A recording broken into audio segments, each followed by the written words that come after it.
Profitez pleinement, éteignez les lumières, mettez votre casque ou vos écouteurs, fermez les yeux, relaxez-vous.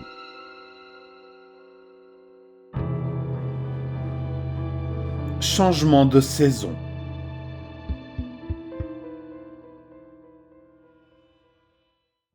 Elle avait commencé dans le coin le plus reculé de mon appartement, d'abord sous la forme d'un léger soupçon de rouge cuivré, avant de suinter du plafond et de descendre le long du mur. Je me suis approché en titubant, trébuchant sur un panier à linge et la faisant tomber par terre. Elle avait une drôle d'allure, vraiment. Sur le papier peint jauni, on aurait dit un graffiti de débutant, encore frais et sec. J'ai levé la main pour la toucher, mais je me suis ravisé. De si près, la puanteur était écrasante, comme lorsque l'évier se bouche et que l'on retire le bouchon pour trouver un énorme amas de cheveux. Une odeur mêlée de bile et d'ammoniac. Une vague nauséabonde m'a envahi lorsque j'ai tenté de remonter le dîner de la semaine dernière. Pris de panique, je me suis précipité vers la fenêtre et j'ai constaté avec effroi qu'elle ne s'ouvrait pas. Furieux, je me suis démené pour déverrouiller la serrure et je l'ai ouverte pour la première fois depuis des années. En avalant l'air le plus savoureux que j'ai jamais eu, je ne pouvais que penser « Au moins, je sais maintenant d'où vient l'odeur. » Il y a un mois, c'était la fête pour moi. J'étais rentré tôt de mon travail à l'hôpital et j'avais même eu le temps d'acheter une pizza sur le chemin du retour. Je n'habite pas dans le meilleur quartier, je l'admets, et à chaque fois que je me gare sur la place de parking non peinte de mon immeuble, j'ai toujours l'impression que quelque chose de grave pourrait se produire ce jour-là. L'appartement a au moins 200 ans et cela se voit. Des briques rouges ébréchées à la façon dont il penche légèrement vers le haut. The Queen donne une impression à la fois de manque de fiabilité et d'expérience. Et je suis sûr que le bâtiment a beaucoup vécu. Je franchis la porte vitrée percée d'un trou de la taille d'une tête et entame la marche solennelle vers le 8e étage et ma chambre, le numéro 48. Je parle de marche solennelle parce que c'est bien de cela qu'il s'agit. Je ne veux voir ni parler à personne ici, et le meilleur moyen d'y parvenir est de fixer le sol pendant que je marche, le visage vierge qui convient. La première personne que je croise semble avoir la même idée. Elle porte un plaid bon marché sur un t-shirt graisseux et ne me regarde même pas alors qu'elle se glisse dans le numéro 9, le bordel nocturne du Queen, si je ne me trompe pas. Le Queen est un endroit chic. Je monte les escaliers et passe devant une pièce qui sent fortement le curry depuis que j'ai emménagé ici. La même musique rock hurlante jouant comme un générique. La porte est ouverte et je vois un groupe de jeunes qui se shootent à l'héroïne ou à la cocaïne, ou peut-être même à l'eau de javel mélangée à l'eau. Qui s'en soucie ? En tout cas, moi je m'en fiche. Les murs sont couverts de boue ou d'excréments humains, et je fais de mon mieux pour guider l'encombrante boîte à pizza dans les escaliers, sans toucher quoi que ce soit. Je vois le vieux Taylor monter les marches en chancelant devant moi. Il a remis sa casquette d'ancien combattant et fredonne une sorte de chanson ancienne sous sa respiration. Je me sens mal pour lui, vraiment. C'est difficile de voir ses bras trembler chaque fois qu'il lâche la rampe pour monter une nouvelle marche. Ses jambes bougent lentement à cause de l'arthrite. Heureusement, je suis à l'étage. Je n'aurai pas à attendre 30 minutes avant d'arriver à ma chambre. « Tu prends un verre ce soir, mon garçon ?» Sa voix est rauque à cause de la cigarette et embrouillée par le temps. Je me retourne pour le regarder en accrochant la boîte sous mon bras. « Non, ça ira, merci. » répondais-je, faute de mieux. « Pourquoi, vous faites quoi ce soir ? Pourquoi vous voulez boire ?» Il m'a répondu qu'il voulait juste dire bonjour, car plus personne ne disait bonjour. Je lui souris et acquiesce, en pensant à la froideur de la pizza à cause de lui. Il me répond par un sourire édenté avant de reprendre sa route vers le haut, tandis que je fais teinter les clés dans la serrure de ma porte. À l'intérieur, je souris en voyant la pile de DVD sur la table basse, le frigo ronronnant sur lequel sont collés divers rendez-vous et aimants, et la fenêtre qui donne sur la ville endormie. J'ai survécu à une autre journée. Je jette la pizza sur le côté de mon canapé maculé de moisissures et j'allume la télévision. La télévision est plus vieille que Jésus-Christ et n'a pas le câble, mais cela n'a pas d'importance.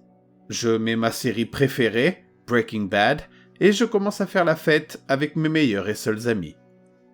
Mes parents sont venus me rendre 3 semaines plus tard. La première chose à laquelle ils ont fait allusion en entrant n'était pas le désordre de la chambre, ni le fait que je ne les avais pas appelés depuis Noël dernier, ni qu'ils pensaient que je pouvais faire mieux que ce taudis. Non, ils se sont plaints de l'odeur. J'ai rougi et j'ai pointé du doigt l'évier rempli à ras-bord d'eau savonneuse et de vieille vaisselle, mais ils étaient sûrs que ce n'était pas ça. Ils m'ont dit « On dirait que quelque chose est mort ici ». J'ai lutté contre l'envie de répondre « Oui, mes espoirs et mes rêves ». Honnêtement, je ne sentais rien. Inutile de dire qu'ils ne sont pas restés longtemps et que je me suis retrouvé seul à nouveau. Cette nuit-là, couché dans mon lit, j'ai commencé à me languir du passé. J'ai revécu mon enfance pour ce qui devait être la 8e fois. J'ai revu toutes les erreurs que j'avais commises et toutes les chances que je n'avais jamais saisies. Et je l'ai revue, au bord de la piscine. Elle m'attendait, mais je ne venais jamais. Je m'étais dit que c'était parce que je ne voulais pas me mouiller les cheveux à l'époque. Maintenant, j'avais l'impression de m'auto-saboter, et j'étudiais tous les scénarios qui auraient pu se produire si j'y étais allé. Alors que j'étais plongé dans mes pensées, il y a eu un fracas soudain au-dessus de mon lit, comme si une télévision ou même une petite bibliothèque avait été renversée d'un coup de pied. Je suis sorti de mon apitoiement et j'ai été ramené à la réalité. Le fracas a été suivi d'un bruit sourd, beaucoup plus petit, mais qui d'une certaine manière était plus troublant que le premier. Ce vieil homme vivait au-dessus de moi, bien sûr. Il aurait pu tomber pour ce que j'en savais. Et pourtant, je n'ai rien fait. C'est à partir de là que tout s'est dégradé.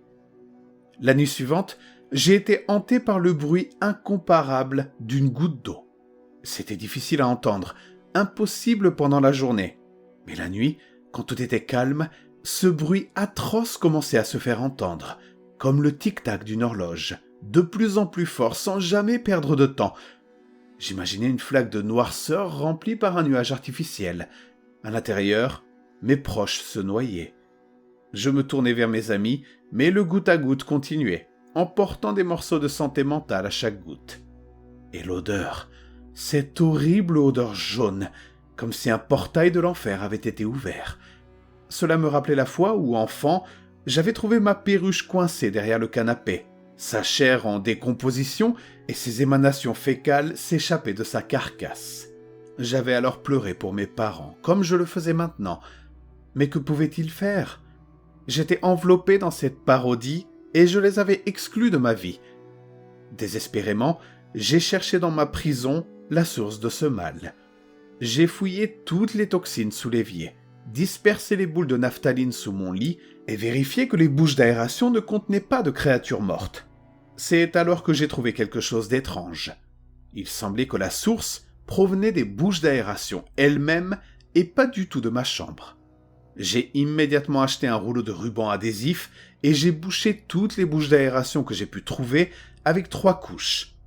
Peu à peu, l'air s'est éclairci et j'ai enfin pu recommencer à penser de manière rationnelle. Pour terminer le travail, j'ai vaporisé du désodorisant dans tous les coins de chaque pièce.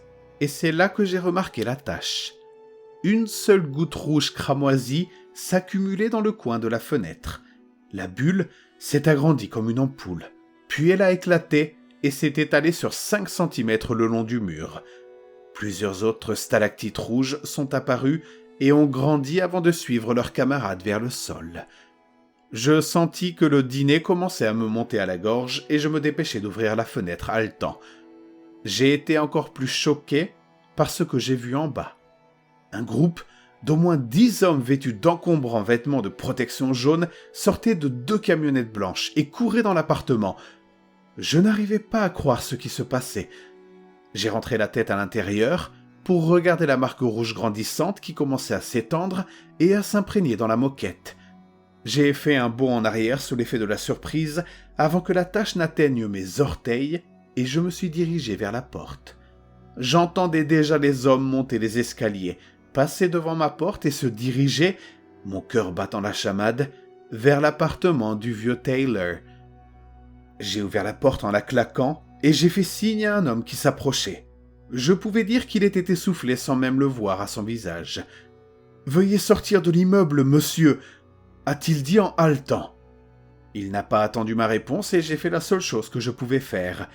J'ai descendu les escaliers avec tout le monde, dans l'air froid de la nuit, à la veille de l'hiver. On m'a dit plus tard que le vieux Taylor avait été retrouvé mort. Il s'est avéré qu'il s'était pendu il y a plus d'1 mois et qu'il était resté là, comme des vêtements dans un placard ou du bœuf sur un crochet à viande. Personne n'avait remarqué son absence. Sa famille ne l'a jamais appelé, et lui non plus. Il n'avait pas d'amis à proprement parler, car il n'avait jamais adressé la parole à qui que ce soit.